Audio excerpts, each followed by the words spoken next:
지금 여기 오는 비행기 티켓도 아주 다 외상에서 pemain pun yang pasti tak.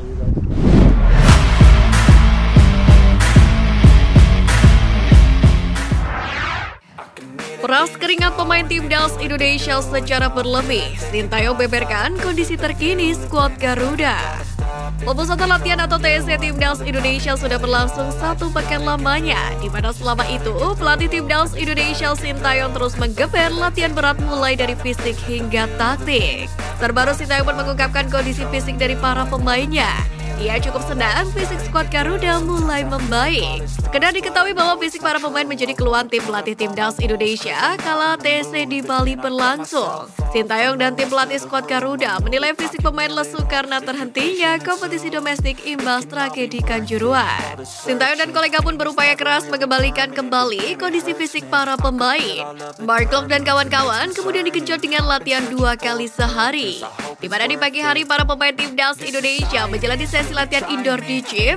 Kemudian pada sore harinya skuad Garuda dipersilahkan ke lapangan untuk latihan dengan berlari. Namun demikian, Sintayong menyatakan bahwa fisik anak asuhnya kini sudah mulai membaik. Perlahan, kebugaran para pemain berkembang ke arah positif usai ditempa dengan latihan berat selama sepekan. Memang gara-gara Liga 1 berhenti, fisik semua pemain anjlok. Jadi pagi jadwalnya sesi latihan di gym, sore latihan lari, jadi perlahan fisik para pemain sudah mulai membaik. Latihan seminggu ini intensitasnya sangat tinggi dan program latihan Timnas Indonesia juga berjalan lancar. Para pemain mengikuti latihan dengan baik meski intensitasnya sangat tinggi.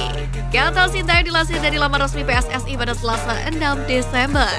Fisik para pemain yang mumpuni merupakan aspek yang dibutuhkan agar mereka bisa menerjemahkan taktik sesuai kemauan dari Sintayong di lapangan. Bukan rahasia lagi bahwa pelatih asal Korea Selatan itu ingin para pemainnya tampil Spartan selama 90 menit. Oleh sebab itulah Sintayong berupaya membuat program penguatan fisik dasar para pemain usai tidak berkompetisi selama beberapa bulan terakhir. Tentu hal itu merupakan tugas yang cukup berat bagi pelatih berusia 52 tahun itu.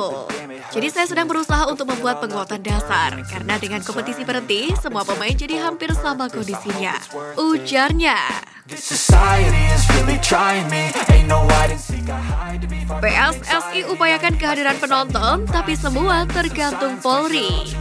Piala AFF 2022 direncanakan akan berlangsung mulai 20 Desember 2022 hingga 16 Januari 2023 mendatang. Timnas Indonesia bertekad meraih juara di turnamen bergengsi ASEAN tersebut. Piala AFF 2022 sendiri menggunakan format laga kandang dan tandang. Itu berarti setiap tim akan menjadi tuan rumah di sejumlah pertandingan yang tersaji nanti. Sementara itu euforia terkait turnamen tersebut sudah terasa di kalangan pecinta sepak bola tanah air, di mana banyak supporter antusias menonton langsung kiprah Timnas Indonesia di Stadion GBK.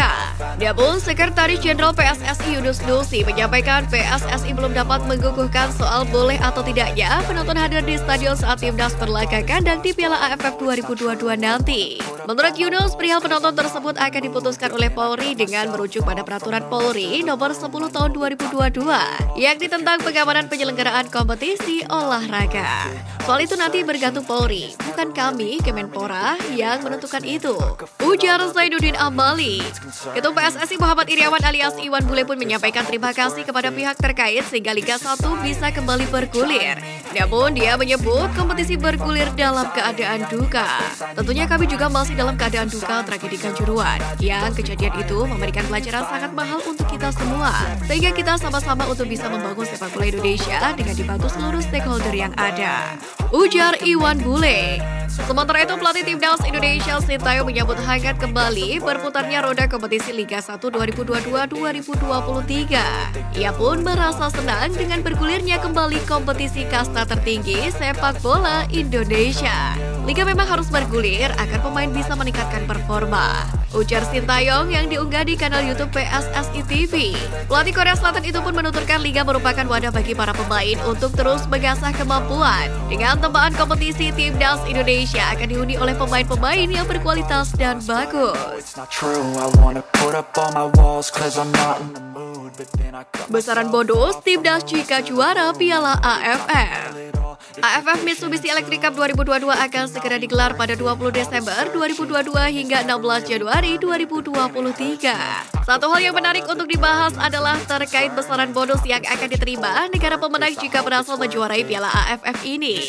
Menilik 5 penyelenggaraan ke belakang, nominal hadiah atau bonus yang didapat negara pemenang dan runner-up berbeda-beda. Sayangnya untuk tahun ini belum diketahui secara pasti berapa nominal hadiah yang akan diterima negara pemenang dan runner-up Piala AFF 2022.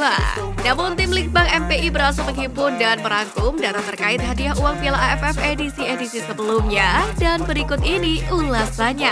Piala AFF 2022 menyediakan uang sebesar 300.000 US dollar untuk juara pertama atau setara dengan 4,6 miliar rupiah. Sementara itu Indonesia yang kala itu menduduki posisi kedua atau runner-up berhak atas hadiah sebesar 100.000 US dollar atau 1,5 miliar rupiah. Para pemain timnas Indonesia terlebih dahulu sudah diganjar bonus sebesar 100 juta rupiah pada November 2021 dari PSSI. Hal itu dilakukan usai skuad Garuda lolos babak playoff kualifikasi Piala Asia 2022 dengan kemenangan atas Taiwan di 2 leg. Nominal serupa juga didapat bagi pemenang dan runner-up dalam Piala AFF 2018. Namun sayangnya Indonesia tidak mampu berbicara banyak dan harus pulang sebelum mencicipi pertandingan di babak semifinal.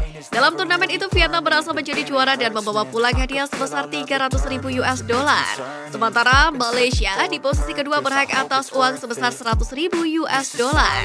Hadiah uang atau bonus yang didapat pemenang dan runner-up Piala AFF 2018 dan 2020 nilainya jauh lebih besar dibandingkan dengan tahun-tahun sebelumnya.